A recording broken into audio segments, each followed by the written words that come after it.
Trump का order मिला तो सिर्फ 2 मिनट में एटम बम फोड़ देगा पेंटागन।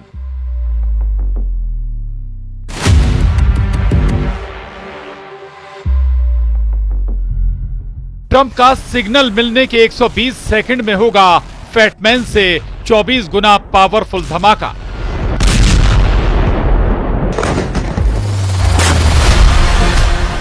ट्रंप चाहेंगे तो धरती के किसी भी कोने में सिर्फ 2 मिनट में फटने लगेगी मिनटमैन।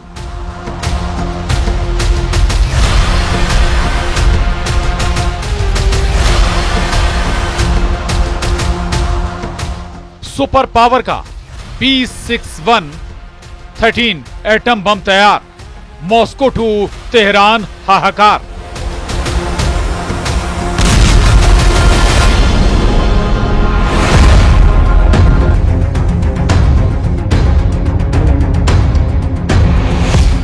ईरान के एटम बम पर सस्पेंस बढ़ता जा रहा है, लेकिन ट्रंप के नए एटम बम को लेकर पक्की खबर है। अमेरिका ने एक ऐसा एटम बम बनाया है जो कि जापान में फटे परमाणु बमों से 360 गुना ज्यादा विनाशकारी है। सबसे डरावनी बात यह है कि ट्रंप नए एटम बम से सिर्फ 120 सेकंड में दुश्मन को दहला सकते हैं।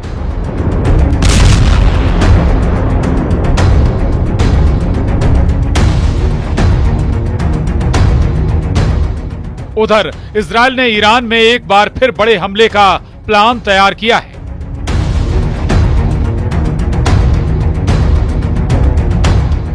इस बार नेतन्याहू के टारगेट पर खामेनेई का वो जनरल है जिसने इजरायल पर 400 मिसाइलों की बौछार की है।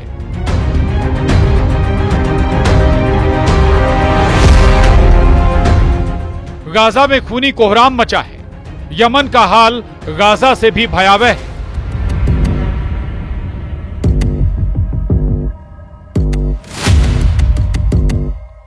इनमें भी ज्यादा खतरा ईरान पर मंडरा रहा है, मगर अमेरिका पर जब खतरा मंडराने लगे, जब दुश्मन सुपर पावर से सीधे टकराने लगे, तब अमेरिका कुछ ऐसा करता है जो सोच से परे होता है।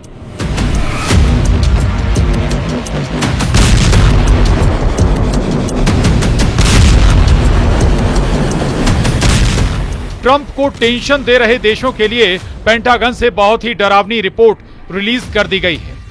अमेरिका ने सिर्फ 2 मिनट में एटमी धमाके की तैयारी कर ली है।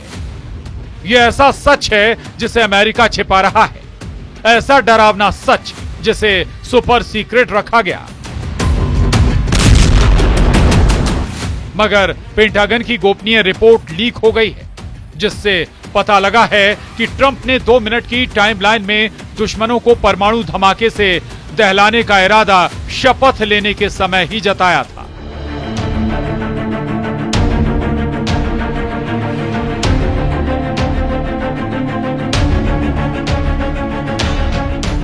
अमेरिका के न्यूक्लियर अटैक की तैयारी पर पेंटागन ने महीनों काम किया है।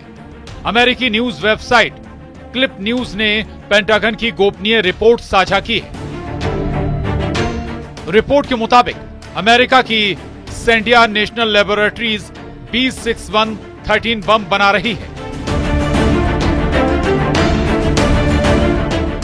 B61-13 साल 2026 तक हमले के लिए तैयार हो सकता है। रिपोर्ट के मुताबिक ये बम हिरोशिमा पर गिराए गए बम से 24 गुना ज्यादा शक्तिशाली होगा। B61-13 की क्षमता करीब 360 किलो टन बताई गई है। दुनिया ने सिर्फ 2 एटमी धमाके देखे हैं।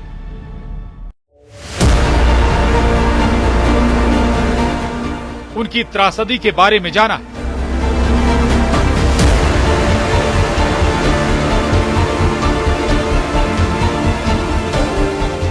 हिरोशिमा और नागासाकी में प्रलय लाने वाले दोनों परमाणु बम 25 किलो टन से भी कम क्षमता के थे।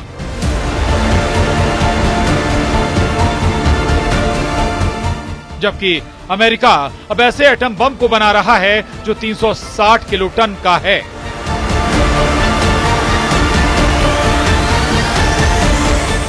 आखिर अमेरिका ऐसे महाविनाशक हथियार को क्यों बना रहा है?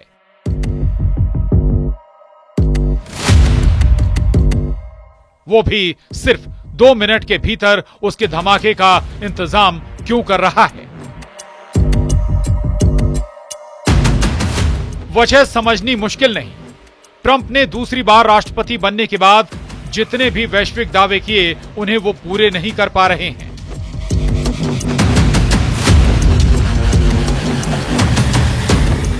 अमेरिका जैसे देश की अदने से देश सुन नहीं रहे हैं। रूस जैसा महाशक्तिशाली देश तो ट्रंप को अपनी ही शर्तों पर झुकने के लिए मजबूर कर रहा है।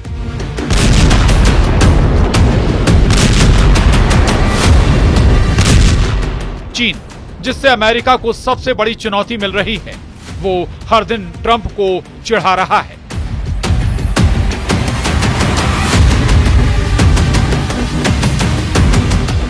अमेरिका के रुतबे और रसूख को झटका लगा है, जिसके बाद ट्रंप ने एटमी वॉर की नई स्क्रिप्ट लिख डाली है। अमेरिका के नेशनल न्यूक्लियर सिक्योरिटीज एडमिनिस्ट्रेशन ने भी पुष्टि की है कि ट्रंप नया एटम बम बना रहे हैं। अमेरिका को यकीन हो चुका है कि जल्द उसे महायुद्ध में उतरना पड़ सकता है।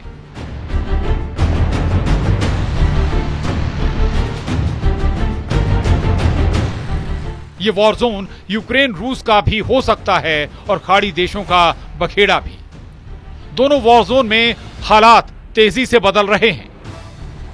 ट्रंप की तमाम कोशिशों के बाद भी युद्ध खत्म होने का नाम नहीं ले रहा।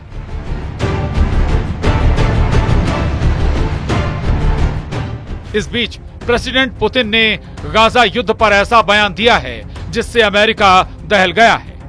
प्रेसिडेंट पुतिन ने हमास के कब्जे से रिहा हुए 3 बंधकों से मुलाकात की है। बंधकों से मिलने के बाद पुतिन ने जो कहा उससे ट्रंप का दिमाग चकरा गया है।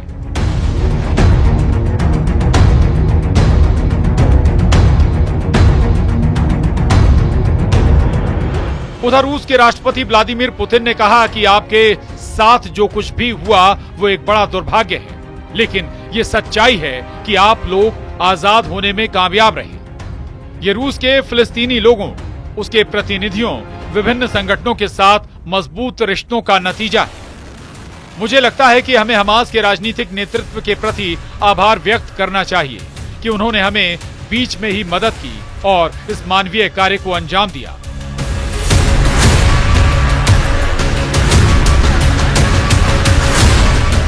पुतिन ने हमास की पॉलिटिकल लीडरशिप की तारीफ की। पुतिन के बयान से साफ है कि गाजा को लेकर उनका रुख अमेरिका और इजराइल से मेल नहीं खाता।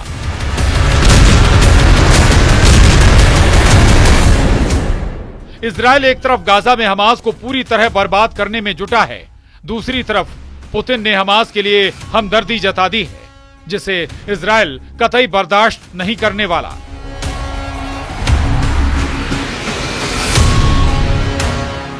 ऐसा इसलिए कि अब पीएम नेतन्याहू खुद वॉर फ्रंट पर जाकर हमास पर हो रहे हमले के सारे अपडेट ले रहे हैं। गाजा पट्टी में खड़े होकर नेतन्याहू ने हमास को पूरी तरह तबाह कर डालने का प्रण फिर से दोहराया है।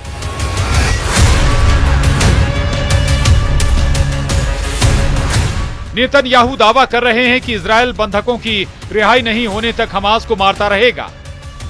वहीं रक्षा मंत्री इजराइल कॉट्स ये भी बताना नहीं भूल रहे कि गाजा पट्टी में हमास के सभी बुनियादी ढांचे भी मिटा दिए जाएंगे।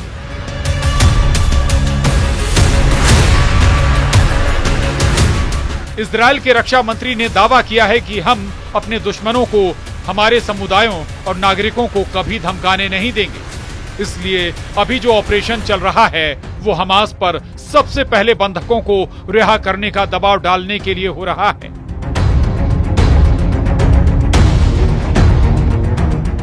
जितना ज्यादा वो इनकार करेगा और अड़ेगा, उतना ही हम उसके खिलाफ हमले तेज करेंगे।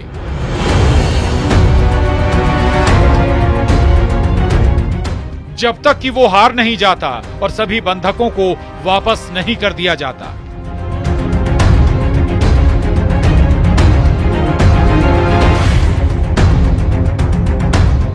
हमास के साथ इजराइल ने अब ईरान पर बड़े हमले का प्लान बनाया है। नेतन्याहू एक बार फिर खामनेई को बड़ा झटका दे सकते हैं। जेरूसलम पोस्ट की रिपोर्ट के मुताबिक मोसाद एजेंट बहुत जल्द खुफिया ऑपरेशन को अंजाम दे सकते हैं, जिसके टारगेट पर ईरान के बड़े सैन्य अधिकारी हो सकते हैं। रिपोर्ट के मुताबिक मोसाद के ऑपरेशन का सबसे बड़ा टारगेट ईरान के उस अधिकारी को मारना है जिसने इजराइल पर 400 बैलिस्टिक मिसाइलों को दागने का आदेश दिया। बीते साल अक्टूबर में ईरान के इस्लामिक रेवोल्यूशनरी गार्ड्स कॉर्प्स यानी IRGC के प्रमुख brigadier general Amir Ali Hajizadeh ने इजराइल पर 400 बैलिस्टिक मिसाइलों से हमला करने का आदेश दिया था।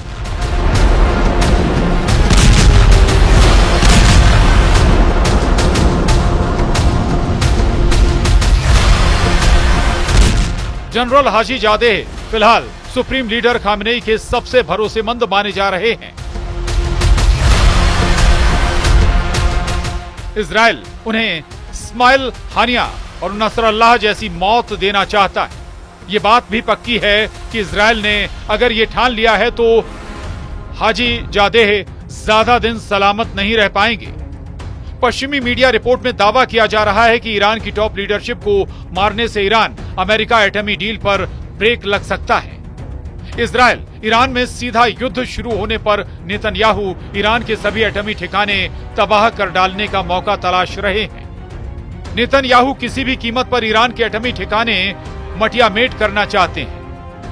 वहीं ईरान के राष्ट्रपति ने ऐलान कर रखा है कि अगर उसके 100 परमाणु अड्डे तबाह किए गए तो नए 1000 परमाणु सेंटर बनाए जाएंगे। ईरान के राष्ट्रपति मसूद पेजेश्कियान का कहना है कि वो हमें धमका रहे हैं, कह रहे हैं कि हम आएंगे और परमाणु सेंटर नतांज या किसी दूसरी जगह पर हमला करेंगे।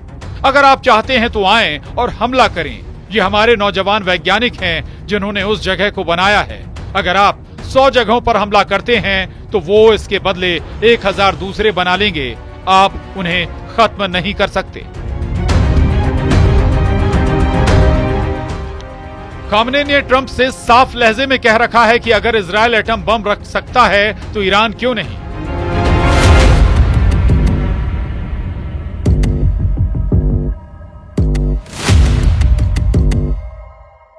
ईरान चाहता है कि ट्रंप पहले इजराइल के सभी एटम बम छीन लें।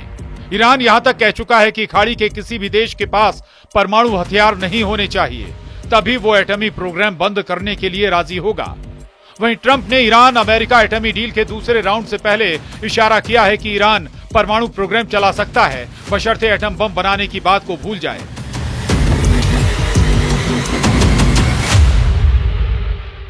ईरान की ऊर्जा जरूरतों के लिए एटमी प्रोग्राम के इस्तेमाल से ट्रंप को परेशानी नहीं, मगर इजराइल को यह भी मंजूर नहीं है। हालांकि ट्रंप ने इजराइल के अटैक प्लान को कुछ दिन पहले टाल दिया था।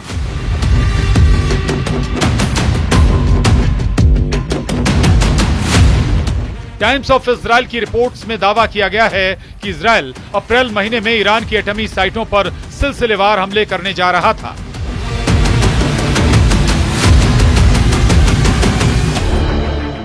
इस हमले में अमेरिका की भी मदद मांगी गई थी। अटैक प्लान पर अमेरिका और इजराइल के टॉप कमांडर्स की मीटिंग भी हुई थी।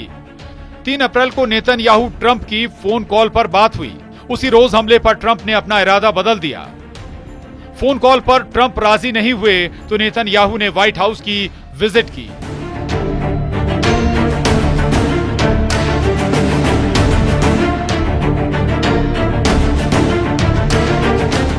ईरान की न्यूक्लियर साइटों पर हमले के लिए जोर दे रहे नेतन्याहू को उस मीटिंग में ट्रंप ने नया फॉर्मूला समझाया, जिसके बाद ईरान अमेरिका में एटमी डील पर बातचीत शुरू हो गई।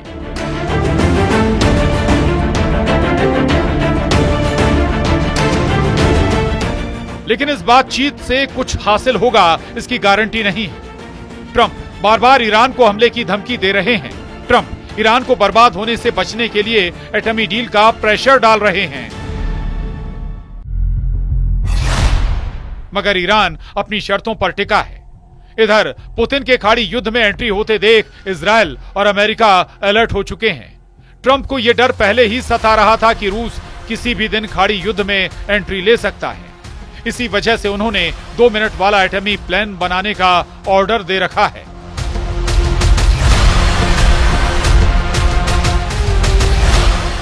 अमेरिका अच्छी तरह जानता है कि जिस दिन उसे रूस से सीधे टकराना पड़ा, परमाणु युद्ध शुरू हो जाएगा। एटमी वॉर में रूस को हराने के लिए सुपर पावर को हिरोशिमा नागासाकी से 300 गुना ताकत झोंकनी पड़ेगी।